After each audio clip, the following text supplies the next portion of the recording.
I have a comment and a question. I think this is great.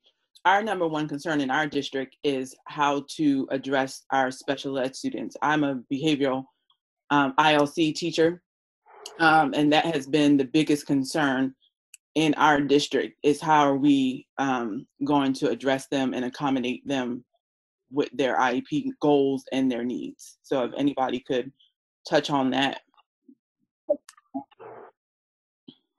Yes, so that's actually a large need. I've had some conversations about that as well. So I'll take the time, even though I don't have it in this pocket-sized PD. But what some people are doing is, especially with their co-teachers, the co-teachers are supporting those students and accommodating them by having small groups, setting up their own Google classrooms. If some of those accommodations are, I don't know, visual or something where they're not able to type and respond, then, oh, I do have another one. Let me see. It is, let me go back to this one. So a lot of people are using the video response. So there's a tool called Flipgrid. And if you can see the screen right now, Flipgrid is free if you go online. But if you post a discussion question where it's a video of you, then your students can respond with a short recorded video of themselves. And so they can also respond to each other. So if you have special ed students who might have trouble with writing, but not with verbalizing, then you might use something like a Flipgrid in order to do that. But I'll give you a couple more strategies, is using your, utilizing your paras, your co-teachers to make those phone calls to parents, to have phone conferences with students, and to set up those one-on-one. Sign Up Genius is really great for setting one-on-one appointments, or if you just want to do it co-teachers, but setting those appointments and having more of the conferring time with the students might also be a strategy. But I'm hoping that everybody can also share the student box to help address some of those. So we do have a chat box that's available. And then at the end of this, we'll come back to that. Thank you for that question. Thank you.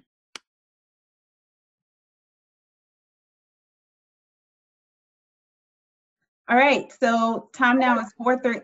Do we have another comment or question? Okay, so next we're gonna move on. I'm gonna stop sharing my screen, and Niki Hill is going to present for us. Niki, are you sharing your screen? Yes, I will share my screen. Thank you.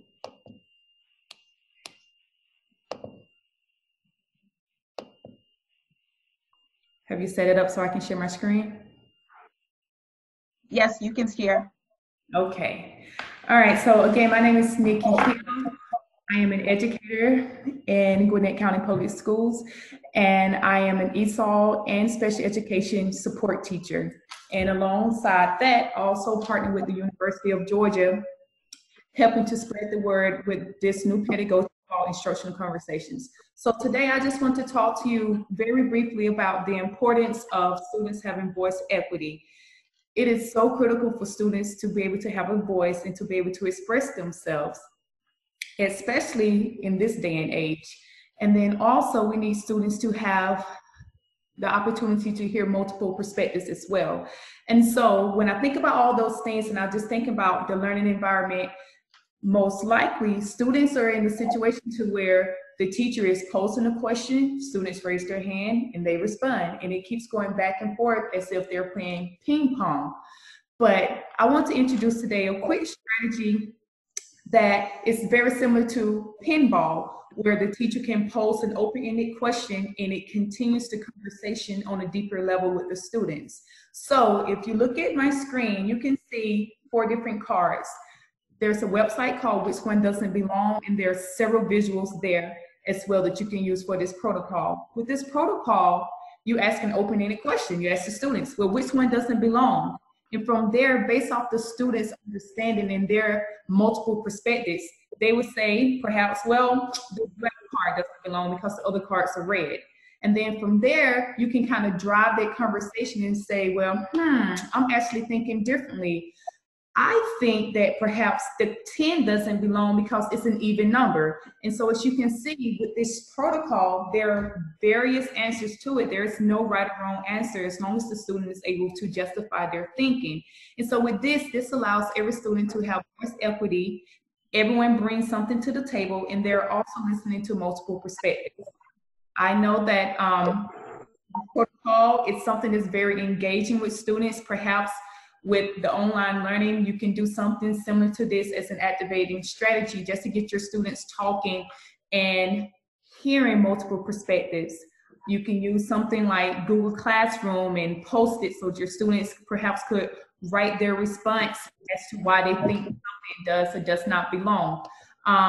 When I think about how I've used it in a classroom, I will first introduce something that's low context, something that students can just talk and have a discussion on. And then eventually, once students are familiar with this protocol, then I can start layering in content. So for instance, I could use 4 different historical people, and I may ask the students, well, which one doesn't belong? And then from there, it gives me the perspective to understand what my students understand about those particular figures. I can address any misconceptions. And again, it allows the students to be in a risk-free environment to where they don't feel like I'm giving an incorrect answer, because again, as long as they can justify their thinking, then it's acceptable. And so again, another great thing with this protocol is you can easily create it with any materials that you have. You don't have to go out and buy new things. You can just think about the content that you have introduced to your students and figure out how you would like to put 4 or so items together so that the students can just have a collaborative conversation centered around those 4 things. Again, this is low risk. It allows the students to talk, and it's a very simple tool to open up that conversation in your classroom. I think I have another example. This one right here. Students may perhaps say, well, the cookie doesn't belong because the other items are brown. And if you kind of want to kind of put them in the learning pit, if you would say, I could come and say, well, what if I said the cookie does belong? Now what are you thinking? And so again, it allows the students to open up a clear conversation with their peers when they're able to interact and share their thought process as to why something does or does not belong. And the beautiful thing about it is it's risk-free and there's no right or wrong answer. Let me stop sharing my screen. Okay. All right, thank you, Niki. And if you will, what grade level is that for? This can be for any grade level. I do this with my niece. She's 4 years old. I pull items from the house and I put 4 items and we just have a conversation. And I ask her, I call her my ladybug, which one doesn't belong? And she can say, well, maybe this one. And then it allows me to be able to talk with her to see kind of what she's thinking and to see how she's synthesizing different items that may or may not, from someone else's perspective, go together. But again, it allows her to have that voice. I can also use this with my oldest niece. She's 21. We can sit down and just have a conversation. I can pull up different images and just have that open-ended conversation with her just to see what she's thinking. And so it's something that's great for any age. Okay, thank you. Any questions or comments for Niki?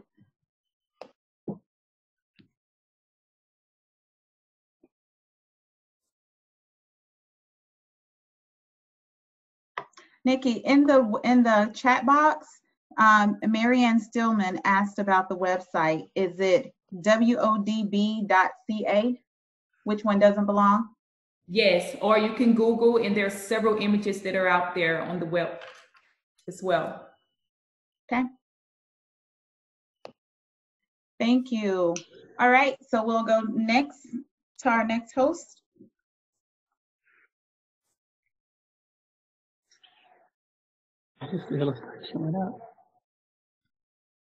Okay, I think that's me. All right, thank you for joining us today. My topic is a new norm in the midst of a crisis. So we know what COVID has taken over the world. Schools were in one day, we were gone the next.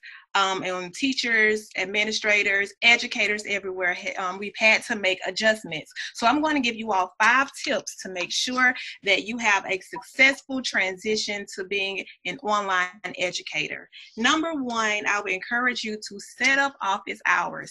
When COVID-19 first hit, there were some cutesy schedules going around social media, and it was cutesy, colorful, but it would not work for me. It stated from 9 o'clock to 10 o'clock, do this. From 11 o'clock to 12 o'clock, that does not work for me. If it works for you, do it. However, if not, set up times for yourself. For example, if you say lunchtime is from 12 o'clock to 1 o'clock, whatever you're doing before that time, after that time, set your time for 12 o'clock to 1 o'clock. If you say I'm going to be done with everything by 5 o'clock, set your time. Also, teachers, educators everywhere are getting bombarded with emails, conferencing calls, live sessions, everything. So it is important to even filter out your emails. Have folders for a parent-teacher folder, or a parent-student folder, colleagues folder. So when those emails are coming in, you can put those emails in the folder where it belongs and prioritize. Try to have 1 to 2 day turnaround where you're responding to emails, because you don't want that to linger. The second step I would say is that you manage your workspace. First and foremost, when you get up in the morning, get dressed. It's easy to get comfortable in your PJs, but you want to, when you feel good, you look good, you're giving your best. So get dressed, brush your teeth, wash your face, put on makeup.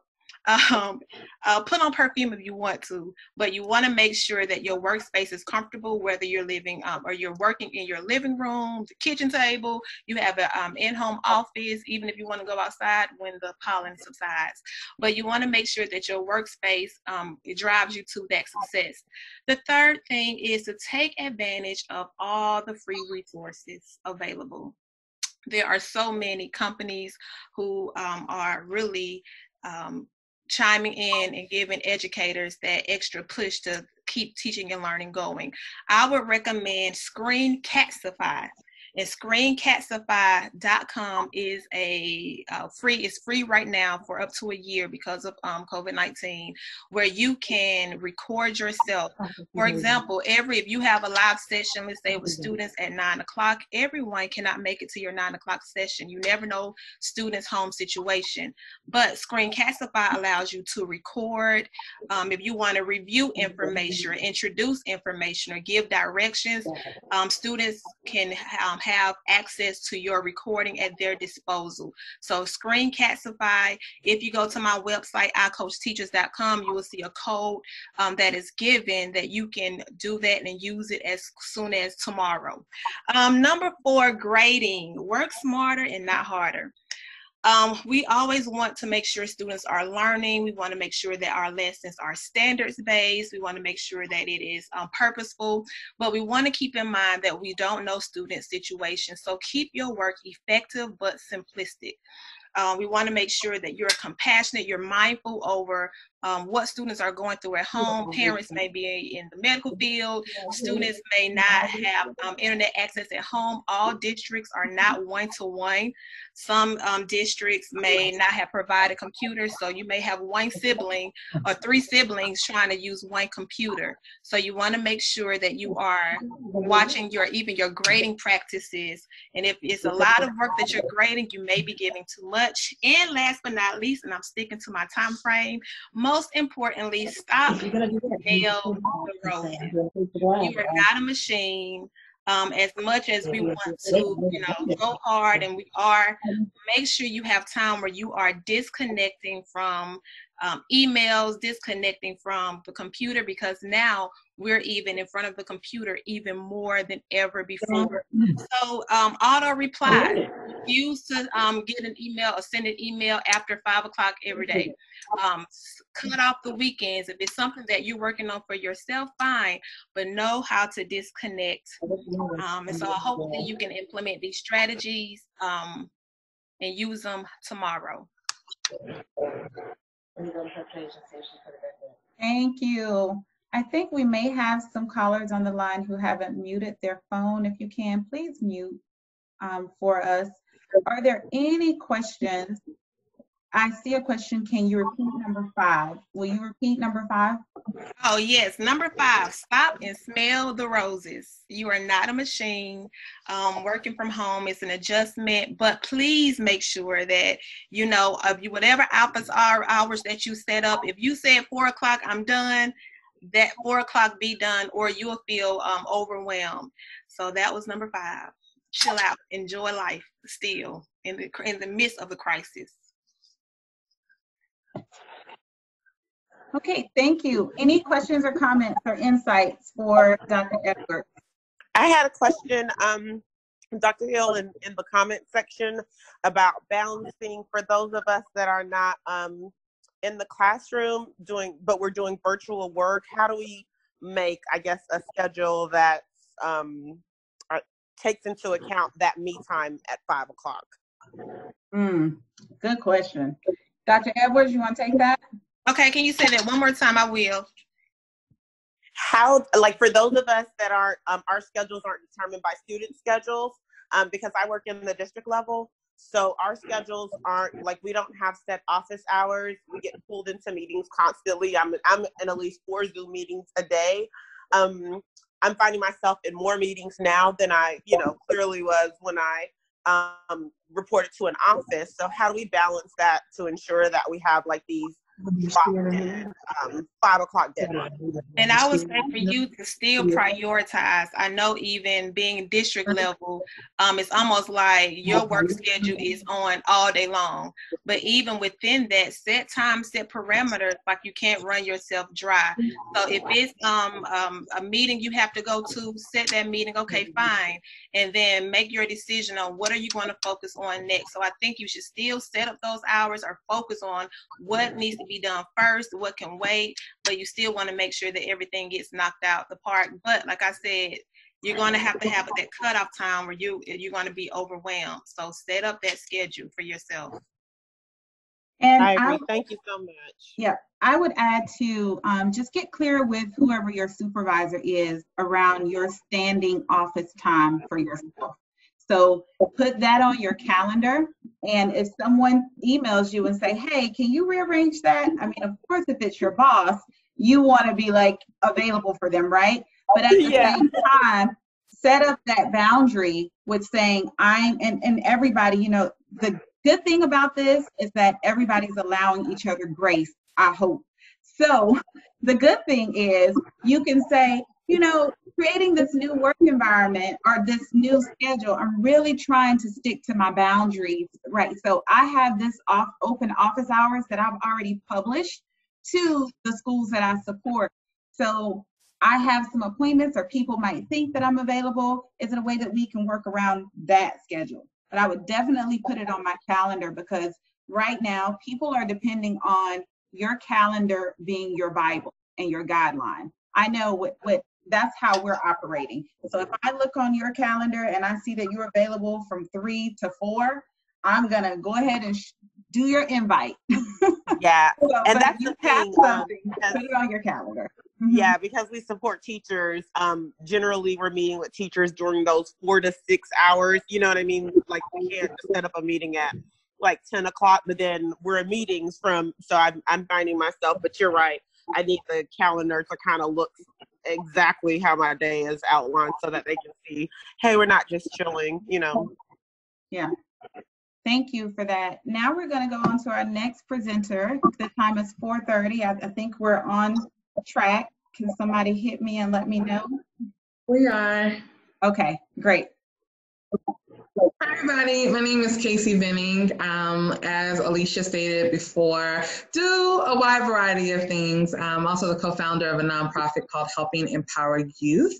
But a lot of the work that I am doing right now is making sure that I make the link for folks around mental health and mental wellness at all ages, primarily with young people. So I'm going to share my screen for you, and I am going to go through a couple of quick tips just to discuss how you can create an environment for mental wellness. And hopefully you all can see my screen. So what you want to do is, and these are not in any particular order, so, you know, use them as you need to. You don't have to use all 7 of them at the same time. You may have to kind of cherry pick them as you need them. But for students, you want to acknowledge that a task or an assignment can be challenging, and then also give an example of when you experience anxiety around something. A lot of times young people or younger students think that the adults in their life are, you know, Superwoman or Superman if they've never experienced something challenging. And so if you can empathize with them in a way of saying, hey, I know how it feels to think that I can't accomplish this, or I know how it feels when I think I did my best and the grade doesn't reflect it. It humanizes you and it makes them more open to try it, because if you tried it, then they should be able to as well.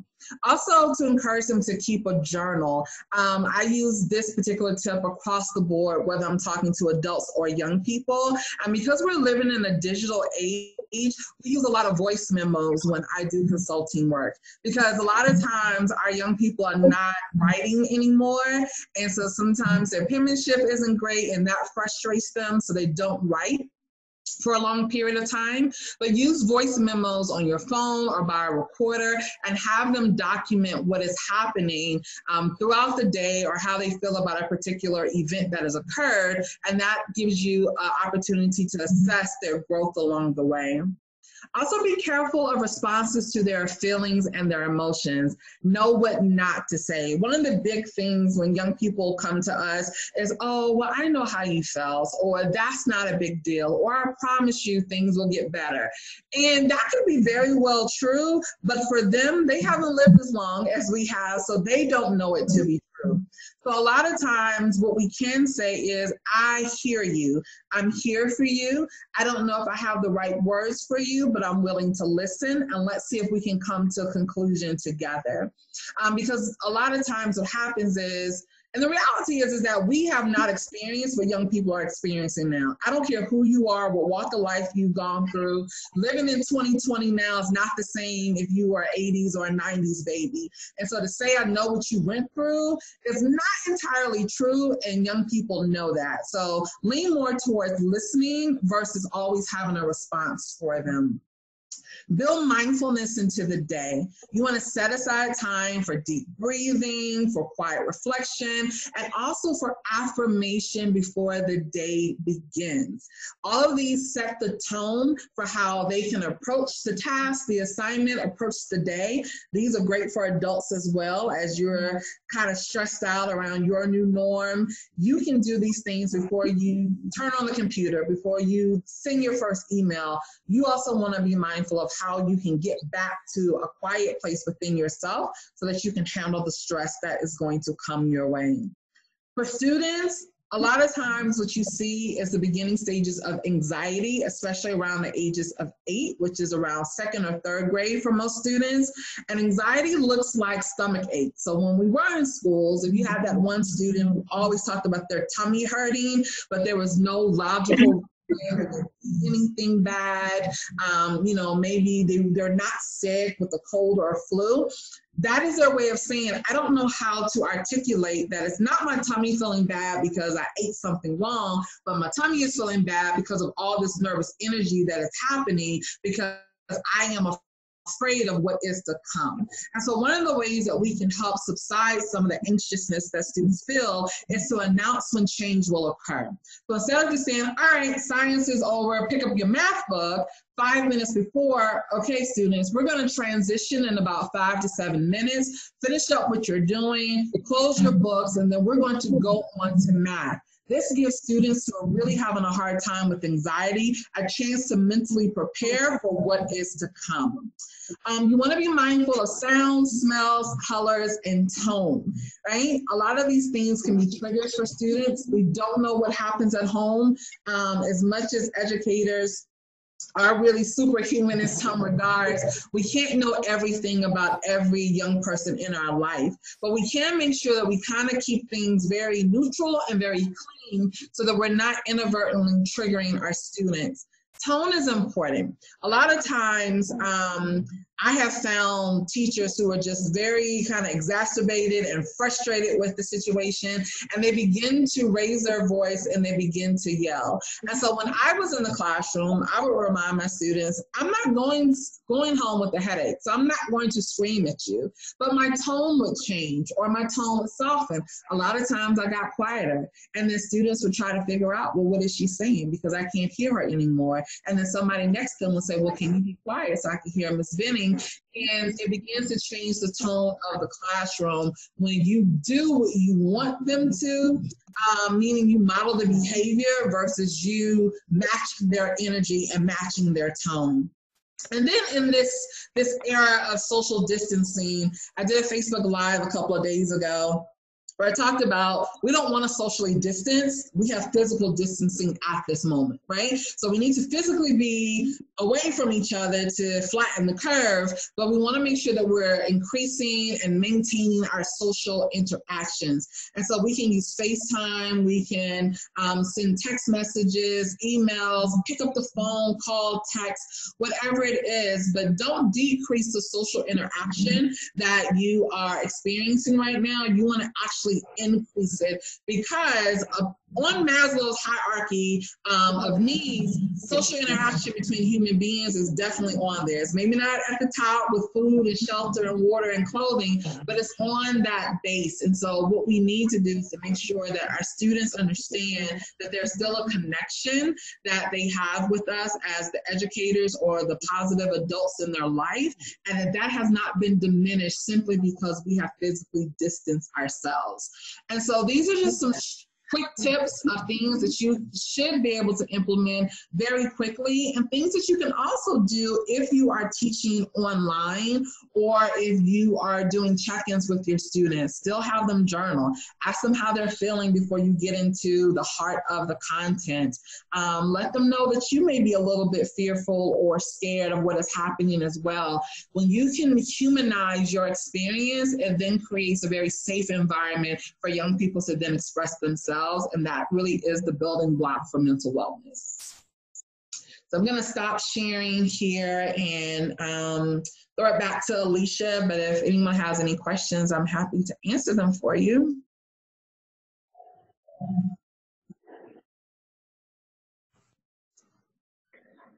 Thank you, KaCey. Does anybody have any insights? I think I heard somebody. Yes.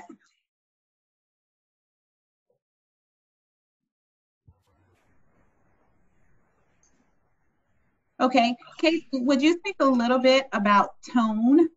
You spoke about, whenever we are talking face to face, but also I think it's important to be mindful of the tone we have in our emails, our written communication, and how that can add stress or portray it.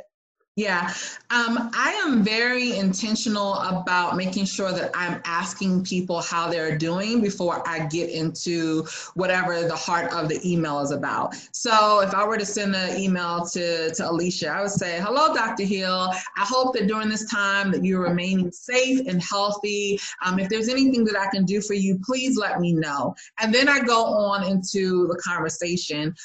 Email, for the most part, has softened a little bit around how we can engage one another. It's not always so cold and corporate. Some industries just still, but there are times where you can put in parentheses, hey, this is where I'm laughing, just to make sure that people are reading your tone and not assuming. So we have to just be more mindful of putting ourselves in other people's shoes when we're reading something. We know not all caps, unless we want to, really highlight something, but highlight something that's fun and light and not put in all caps something that you are, frustrated by. That also helps to set the tone. And then, even in your email signature, put a funny quote or a link to a funny video. Like, those are very small, very professional ways to still lighten the mood without it being blatantly in somebody's face. I love it. I love that you added the email etiquette, which is first check and see how somebody, and just start your email out with hello. Mm-hmm. Hi, right. And not just to the business. Like, hi, and please avoid per the conversation or per my last email. There you go. That person's like, all right, And then the other thing I wanted to add to what she said was, in this setting, especially the online setting, you don't have to respond right away. Give yourself some time to think about it, for real. Like, if you read something, if you take it negatively, or like, no, she didn't, give yourself an hour or two before you respond. You don't have to respond right away, because it could be that you're still in the zone you were in prior to that person sending you a message, and you just misread it, or you misinterpreted what they were saying. But at this time, one main strategy that we need to do is practice grace, allowing everybody grace, because this is a frustrating time, and not taking things through a personal filter. So we're going to go on now to Dr. Julie Rucker, because she has to sign off at 5, and now we're 1 minute over into her presentation. So Julie, if you want to go ahead and take over. Okay, thanks. I want to give you just a little quick heads up about why I'm sitting in this strange place. I had to come out to my husband's shop where it was quiet, and this is also his YouTube channel studio, so he has great lighting. But if you're wondering what's behind me, it's a bunch of storage for old machines and tools and parts. But my name is Julie Rucker, and I'm an assistant principal at Tift County High School in Tifton, Georgia. And just to give you an idea of where we are in Georgia, if you drive 200 miles south about on I-75, you will drive right into Tifton. Also, we're 40 miles east of Albany, Georgia, which is in the news quite a bit. Doherty County happens to have right now the second highest rate of COVID-19 infections per capita in the country, the 4th highest in the world, which is blowing my mind right now. So one of the things that I'm trying to keep in mind is that students in our district are affected by this in more than one way. They probably do have relatives who live in the Albany area, may even know people who are positive. So that's something we have to, it's touching our kids. So we have to remember that as well. I wanted to tell you just a little bit about my high school. We are a Title I school, grades 9 through 12. We have approximately 2,200 students. This is the 3rd year of a one-to-one Chromebook initiative. We actually never expected anything like this. None of us in our wildest dreams on January 1st of this year would believe we would be sitting here in this situation right now. But I will say the fact that we already were a school that was very familiar with technology, it was a little easier to make a shift to the virtual classroom, although there are quite a few challenges that I did want to share with you, and how we were trying to overcome those, because these challenges aren't necessarily unique to a rural school district. But before I do that, I want to share just a few really quick successes, and do a shout out to one of our divisions in our school system. First of all, our first success is communication efforts between our system, our teachers, our students, our community. Our teachers are doing a fabulous job of picking up the telephone and calling homes, calling students. And I'll be honest with you, for a teacher, picking up a telephone is hard. And I know as an administrator, I have to do it all the time. And sometimes I shake my head because I'm like, well, you know, pick up the phone and call a parent. I haven't had to do that. I haven't had to remind a teacher to do that. They are picking up the phone and talking to parents, so I applaud them for that. Also, our community is doing a great job of listening, and we're doing a good job communicating through our various news sources. But our number one desire, and I know yours is as well, is to serve your students, and that isn't always about academics. My school superintendent is Adam Hathaway, and this is his actually starting his 2nd year. He's probably got an anniversary that just passed. 2nd year as our school superintendent, and he says we're in the learning business, not the classroom business. And that is so very evident. At the beginning of the school year, he spoke to our district employees, and he is a former Army guy, and he compared us to an Army going to battle. And of course, when he said that back at the end of July, I don't think he realized how true that would be, because I feel like we are an army of sorts, and we are going to battle for our kids right now to ensure they continue to learn while we are in this new environment. The shout out that I want to give, though, is to our our systems school nutrition department. It's very evident that our school system is caring about our kids. We're continuing to feed our kids during this shutdown, as many school districts are trying to do and are doing. In the past 2 weeks, our school nutrition division, which is led by Ms. Vanessa Hayes, has served 43,898 meals total. That's breakfast and lunch combined in the past 2 weeks. And they also sent home with our kids 18 and under swag bags, is what they're calling them, on Fridays to provide food for the kids over the weekend. And all of our departments are helping out with that. Every day they load up and they take a lunch and a breakfast for the next day on buses to different areas of our community and our county. So our school bus drivers are involved. We have district staff that are getting on the bus with the drivers and are helping to hand these out across the county. So I know that that is something that we are proud of, that we're able to continue to help our kids in that way. And we feel like our Army is doing a good job. Back to our Chromebook initiative really quickly. Our school, our students have technology, but not everybody has access at home. So we've had to really work hard to make sure our students do have access. About 85% of our students have access, we have determined. We have asked teachers to report, self-report their students who do not have internet access. Before we left school, we knew one day, the morning of our last day of school, our teachers uploaded materials to Google Classroom. We use Google Classroom, and they use the offline feature to help give our kids their first week or so of work. We also are encouraging our kids to use other resources in our community, like fast food restaurants, their Wi-Fi. Some of our grocery stores, like Publix, has free Wi-Fi. Our public library, if you could drive up to close to the library, you can access free Wi-Fi. My school, in fact, this week started having a couple of days a week where just our students without Wi-Fi access can drive to the school, and we have a booster out in the area where they can drive up to help boost the Wi-Fi, so that hopefully they can log in, submit their assignments, and also download any new assignments. We did implement a schedule for our students to connect with teachers live 2 times a week, and we're having to make some adjustments, and that's something I want to encourage you to do. Make adjustments. If it doesn't fit the needs of your kids and your teachers, make adjustments.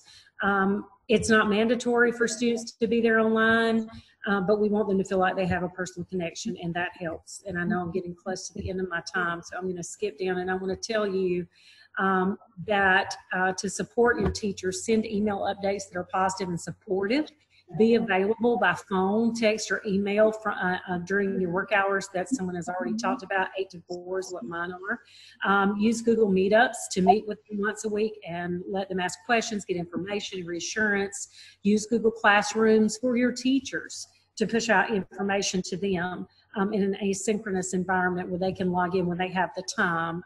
Provide some technology resources, but don't overwhelm them with it, because even some of our younger teachers have no clue how to teach in this environment, and there's a lot of stress that's added to them because they want to do well for their kids, and they're trying to learn how to do school.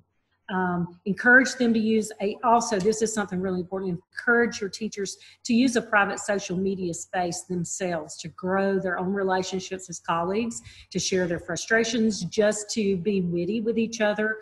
I've been invited to one of those groups, and I feel very honored to be able to, observe what our teachers are sharing, and it's fun and it's funny, but it alleviates some of that stress. Most importantly, I know Alisha already mentioned this, but I have this too that I want to mention. Allow yourself grace and mercy, and make sure you're extending it to students and other teachers that you work with. Grace and mercy. Thank you, Alisha, for inviting me. I appreciate it very much. Thank you, Julie. Any questions for Julie? She explained that Tifton was a rural district, and I know a lot of times in our districts, our students don't, in rural areas, students don't have access to the internet. So any questions around just how you're working with those students who don't have access, or any insights?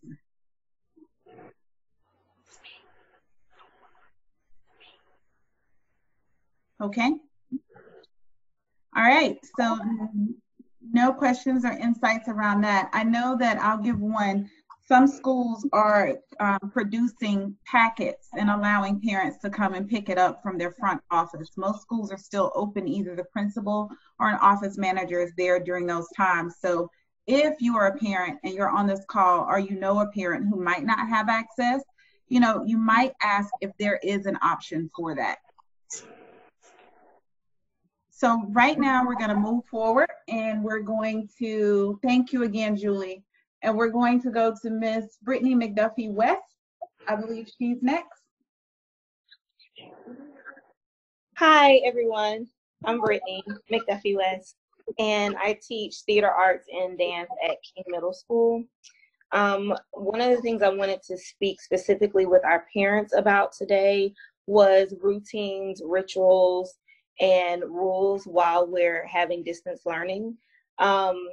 It is very important for you to establish some type of routine, not necessarily being super strict where like it's something that they're doing, you're having a routine all day, every day, but choosing a time of day. Whether if your child's a morning child, they get up in the morning and they have a specific routine that they have in the morning, or if they're more of an afternoon student, then you have those routines or rituals in the afternoon. But something very small that they get up and do every day, whether it's a chore or it's something simple, getting up, brushing their teeth, washing their face, putting on clothes, and then going ahead and starting their distance learning assignments.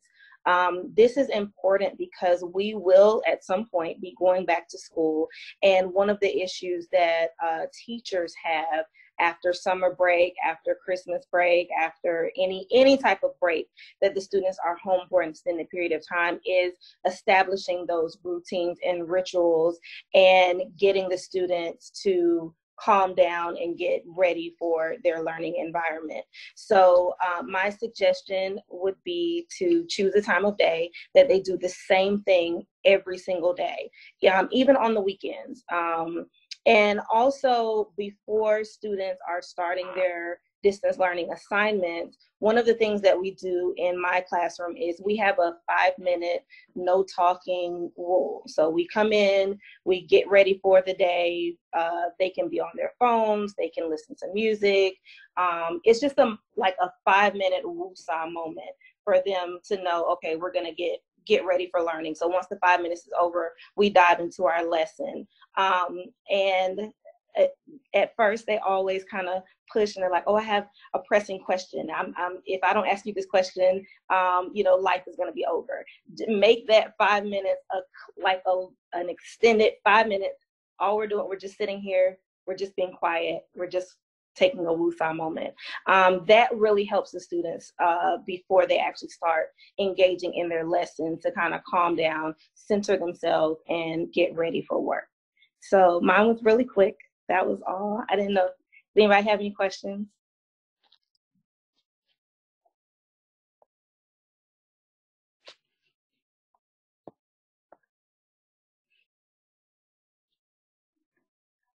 I just have a comment that truly what you're saying has been working for us. I have a very hyperactive teenager, and I also have a college student, but having them get up in the morning at the same time they would normally go to school or go to class, they're just in a routine. And so by the end of the day, they're ready for me. And so they have to pull me away from work to be like, all right, you're home now. So then we actually do things together. So taking a little bit of that time too that we're given now and not being stuck in traffic to actually do things as a family has really been beneficial.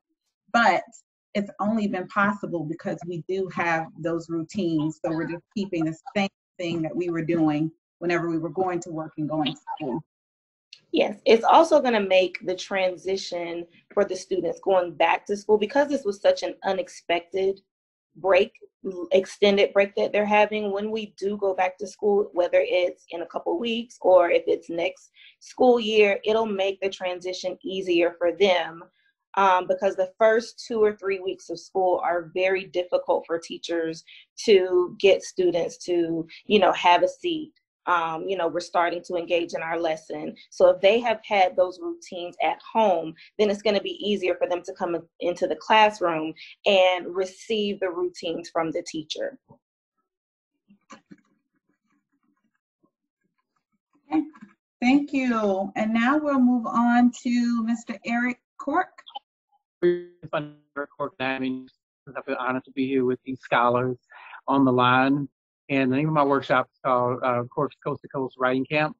And I travel around the United States doing workshops. And in my 25 years of doing this, I've never done a 5-minute session. So this is exciting and it's a challenge for me. Just to kind of go on right now, for the virtual EdCamp, what we're going to talk about right now, something very simple for you teachers and parents out there. It's called 3, 4, 5. Right, that's it. 3 steps for mastery, 4 E's of excellence, and 5 things to do to score above average on the test. Because I know some of these parents out here have never done any homeschooling before, and so I'm making this simple as 3, 4, 5. What did I say? Yeah, I got that out there. And so as we go over these things right here, you see this? All these lines, I'm going to show you this. This is one of the most intimidating things that your students are going to deal with. Even parents, when you talk about the number one fear of adults, it's usually the fear of public speaking. But diving into the page, math is easy to some people because they can hide their personality. They just, 7 plus 3 is 10. 6 plus 4 is 10. 5 plus 5 is 10, and they can just give the answers. There's only one right answer. The beauty of math is you show different ways and different avenues to get to that answer. But when it comes to writing, now you're actually breaking off a piece of your spirit. And people can judge you and evaluate you, clap back on you because you're sharing your opinion, your thoughts, and your perspectives and your spirit. And people make comments, and that's kind of hurtful. And so when you see this, all these lines, that's what I'm going to talk about right now as we talk about 3, 4, and 5. But I'll use a little music to as I cover these things right here. Let's see if I have it right here. Oh, let me cut this on because it went off. Oh, cut it right here. Okay. All right. So we're going to talk about all these lines right here. We're going to do a little barge. I don't know if you hear the music, and it goes like this. Now, I had some problems, and no one could seem to solve them. But you had the answer. So I gave it half a chance and learned some reasons to write on paper. There's a whole world inside you, students, and all that I have, I give my all to you. Now, how do elementary and middle school students think? You said writing is boring. You say no one wants to read my story. But you are the only one who matters. Let words set you free. And what? And learn. And learn new ways with words on paper. Your truth is deep down inside you. Just say all that I give my all to you. All together, we're going to say what? All these lines are waiting for you on paper, old-fashioned paper. And what? All these lines are waiting for you. Ooh, ooh. And I'm just going on there because it's like really crazy. Parents and teachers, your students are dealing with an issue. Why do we have to learn this? Or if they're in high school or college, when will I ever use this in real life? So what I want to do is give you the answer to that question, and here it is. Tell your students that if you don't use your brain now, you won't have to worry about using it later, because the kind of jobs you're going to be stuck with are the ones where people think for you, always watching you. and bugging you and telling you what to do every second of the day. So what I'm going to do now is we're going to talk about the things that teachers are actually coming for. See, when the parents, you ask your students that when they go home, what'd you do at school today? All together, all over the country, all over the world, students say what? Nothing. This is what we're trying to do. We are attempting to educate students today so they will be what? They'll be ready to solve future problems that have what? Not even been invented yet. Not even been identified. Using technologies, they're not even invented. That's what we're dealing right now in this COVID-19 crisis. Based on scientific knowledge yet to be discovered. What we're trying to do is turn our students into critical thinkers. And that's the goal right now. And that's my quote by Legowski. So we talk about 3, 4, 5. Here are the 3 things we're going to cover right now. For mastery, not mediocrity, not doing just enough to get by. We're talking about mastery skills. The first step is define. You must be able to define the terminology. You will be lost in the classroom if you do not understand what the teacher is talking about. Whether you're a principal, a football player, a dancer, a basketball player, it doesn't matter. You must understand the terminology in that particular area. And that we're talking about curriculum with English language arts or math or calculus, it doesn't matter. The second step of mastery is what? Understand. Do you understand that an adjective describes a person, place, a thing, or an idea? When you do that, you're ready for the third step of mastery, parents and teachers. And the third step is apply. Can they apply the information that you have taught them after you're not holding their hand or teaching? Can they perform this on the state test? So now, in my book, I have a workbook that I use across the country. And page 3, let's see if you learned anything. What is step 1 when it comes to mastery? Define. Step 2, understand. Step 3 is apply. Because practice makes what?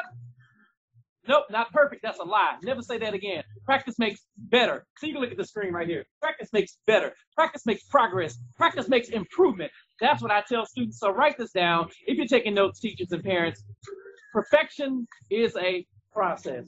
So right here on the screen, I have it because students are visual learners.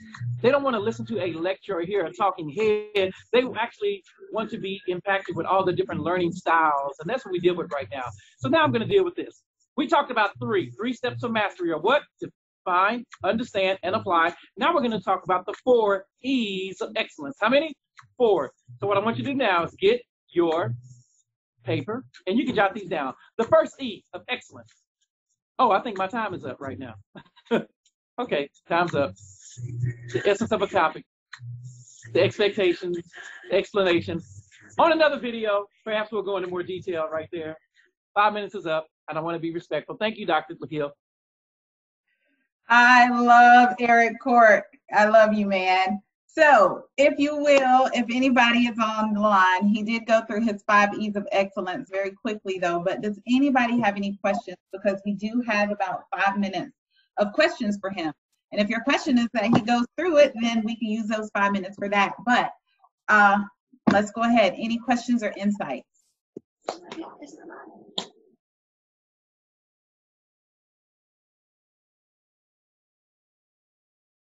All right, so Erik, you want to go through those 4 E's of excellence, I'm sorry? Oh, okay, I'll back them up. What I do, the first E is the essence. If you know someone who likes to fish or someone who likes to barbecue, you can wake that person up at 3 o'clock in the morning and they can talk on their topic, something that they're passionate about. And so if I talk about language arts, I'm a writer and it comes out through the pores of my skin. A person who loves numbers is the best math teacher. And everybody who's watching this right now, you already know, there is a teacher that you like better than the other teachers because this person actually oozes passion for this topic that they're talking about. And so if you're talking about something, don't just go through the motions because students can tell when you're just actually talking at them and not talking to them. So the first thing we want to talk about is having an essence and a command of that subject or that curriculum area, that content area that you're dealing with. So the second step of the second E, which is I call the expectations. What are the state objectives? You're in Georgia. And so every teacher has a list of criteria that they must cover in that particular grade level appropriate curriculum, but they're frustrated because they feel like they have to reteach something the student should have learned 2 or 3 years ago. And so what I deal with are the expectations, because the third E of excellence is called explanation. That's where it comes into your teaching style. Students have learning style and multiple intelligence, but you have a particular style that you teach. And so what you want to do is be able to explain those expectations and filter it in a way where you speak the language that the students are talking. And the last E of excellence is called execution. That's the state test. That's the application. Can they execute those things that you've actually talked about, or did it go in one ear and out the other. And so that's what we talk about, the 4 E's of excellence. What is the essence of your topic? Talk on that, speak on that. What are the expectations from the state and the district level, your principal's expectations? The 3rd E is how you explain them. Another word for that is called the lesson plans of the teacher. How do you explain those expectations? And the 4th E, of course, is the state test, the execution of everything that you taught all year long. That's called showtime. Thank you. Thank you. And I kind of got that down in the chat box down there too. So thank you for going through that for us. We really appreciate it. And now we're going to move on to our last learning partner for today, which is Ms. Gray Calcano. And Gray, if you want to unmute your screen and Hi, sorry, when I unmuted my screen, I stopped hearing what you were saying. So I think a lot of, from what I heard, there were some things that were shared that are some of the same things that I wanted to share with everybody. But what I'll do is I'll share a couple of things that I have done just to kind of help my teachers and some of our students transition into this new digital learning world that we all find ourselves in. So one of the things that that echoing what somebody said earlier, talking about when students come back to school and just the importance of routines. So in our county in particular, we started with getting, a couple of weeks that we were in digital learning, but now, as we know, this is going to continue a little bit longer. So one of the things that we have done is when we started, we had some expectations and some guidelines with teachers. We had a lot of conversations about what the learning was going to look like, but now that we're transitioning into moving to a longer period of time, what we have done as a school is just sort of develop some expectations and some ways to engage learners in the digital platform. So could I share my screen? Okay. So for example, one of the things that we have done as a school is I went ahead and met with some of our instructional team and sort of developed some new expectations for learning. And I know that there had been some conversations about some of the things that the teachers are going to need. So we met and we talked through some of these expectations for planning and what that's going to look like. We talked about some expectations for technology. So for example, having some time where teachers are going to have opportunities to come and have Zoom sessions and meetings with our local technology experts to kind of learn how to do some of the expectations that we have. And then another big piece for us that we're doing is that we are finding ways to sort of engage our learners. So our teachers are going to be doing live and pre-recorded lessons that they're going to post on the digital platform to engage with students. Now, and I know that I'm going kind of fast so that I can answer some questions afterwards, but we're also finding ways to kind of keep a sense of normalcy for our students. So on our homepage, one of the things that we have, for example, if you see here, is we have our morning announcements. So in the morning announcements, we have an anchor that comes on, I come on, I send a video we do it through our media specialist is gonna put in the video together. Our students are also coming on, and our coach, he does like the warm up of the day with our kids. We also have announcements like we would for our kids right here. We greet them every day, and then we have sort of like a main hub of all the teachers and where they can go to find their lessons.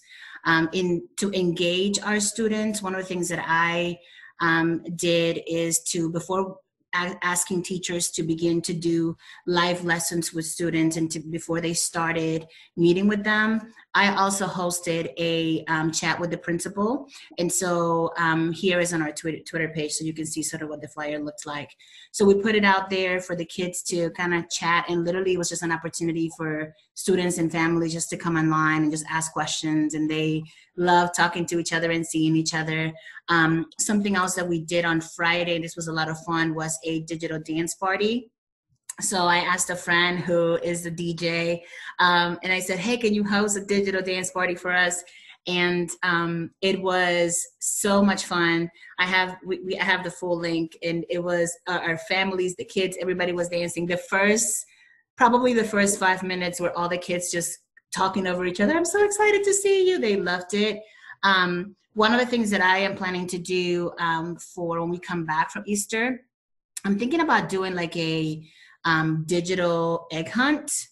I'm still kind of thinking through that one, but I want to do one for staff and I want to do one for our students.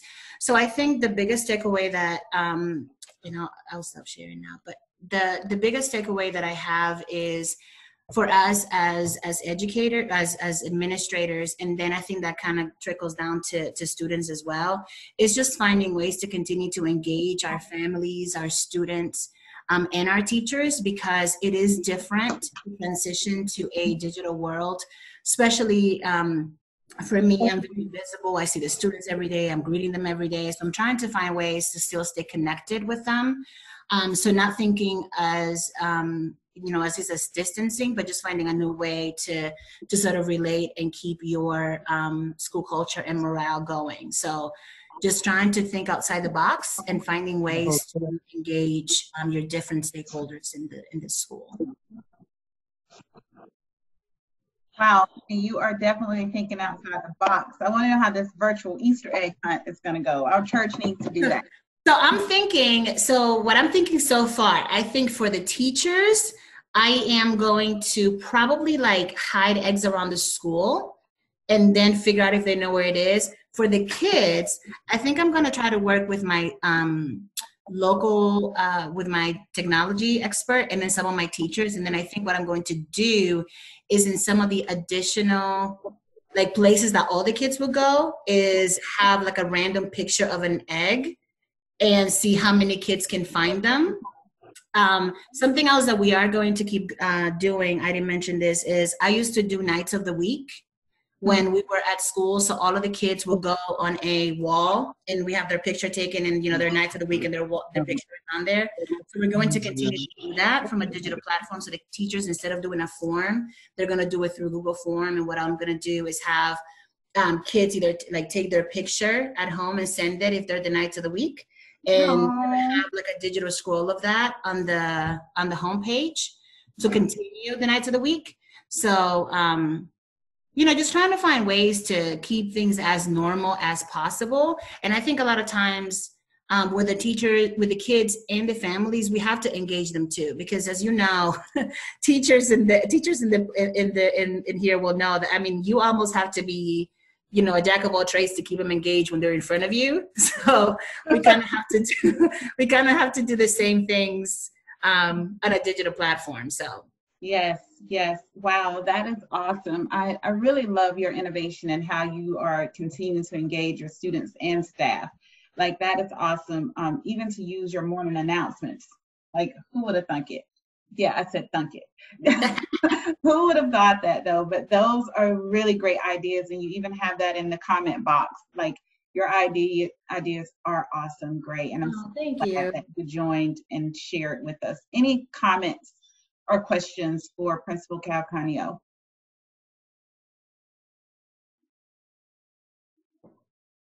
The last thing that I will say for anybody is try to find, in every school, you can have at least one or two people that are sort of like your technology folks or the ones that don't mind being silly. So even if it's finding, one or two people that can come alongside you and sort of take some of these ideas and make them happen.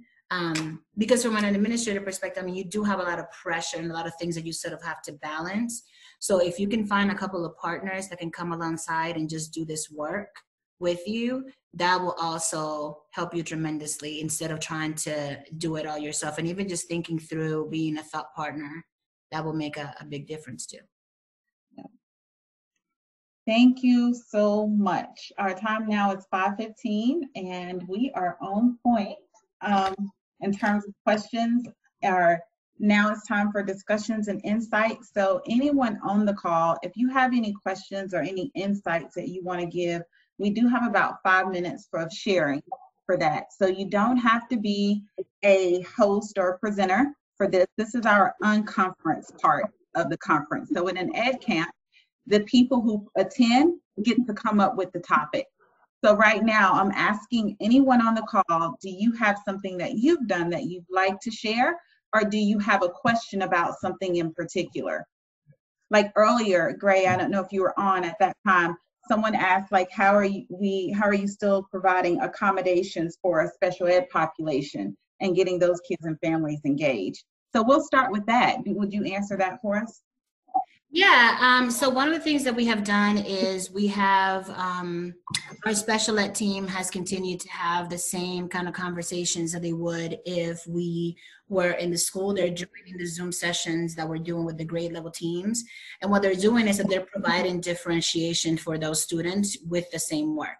So they have, they're doing their parents just like they would normally. They're providing accommodations, and they're also having some live sessions and times when they're available for parents if the parents have questions. So they're still providing that same level of support and joining those grade level teams. The same thing with our EL population as well.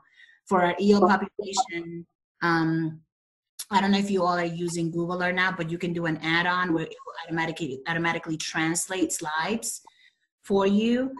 That's an add-on that is available through Google if you want to research that. And also where, some staff members have stepped up and just have been translating for teachers. So we have that option for our EL families as well. Thank you. All right, anyone else have any questions, comments, or something to share? If you do, please unmute your mic and go ahead and speak. Not a question, but just a comment. I want to thank all of you all for organizing this and presenting today. It was really helpful to hear, the different perspectives of like what we're all facing right now, mental health, dealing with students with that require special assistance. It was just really great to hear from the different perspectives. So thank you all for giving up your Sunday. Thank you, Dr. Morgan. Thank you for tuning in as well. And I know that you guys are doing some really great things out there. So hopefully on the next series, Dr. Morgan will be sharing. Remember, I still got to get a schedule right. Okay, anyone else? If you do presenters, they have some really great ideas. And just starting with Principal Calcano, those flyers that she showed us, I think she showed us her Twitter thread.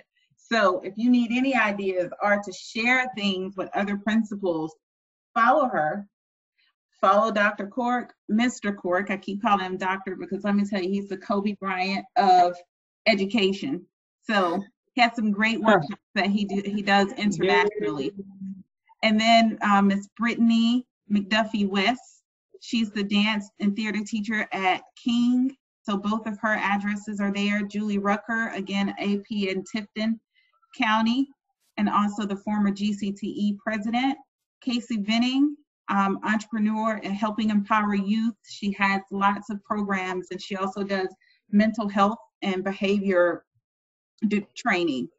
And then we have Dr. Edwards, who is, I believe she's in Fayette County school system, but she's also a coach. I Coach Teachers, LLC, and she's an author. And then Niki Hill, who is a former Marine, so that says Niki Marine. So, oh my God, she always a Marine. Okay. I mean, Marine, wow. But she is also a teacher in Gwinnett County, but as well as a coach. So she has a lot of strategies that she can share, because you guys know that Gwinnett is the best. Go ahead and put that out there. But, and then myself, I am Dr. Ruth. I will be sharing those pocket-sized PDs on my Instagram as well as my website. It's drruthalishahill.com. You can actually download the packet from there. So again, we thank you all for participating. If you registered for this call, I will send you the video, the recorded link, and hopefully we'll have some snippets on social media as well of some of these great tips. So I think we have 2 comments in the chat box. Thank you. I just want to say thank you really to each and every one of you who got this together on short notice and responded to the call. Like, this was super awesome. I really, really appreciate it.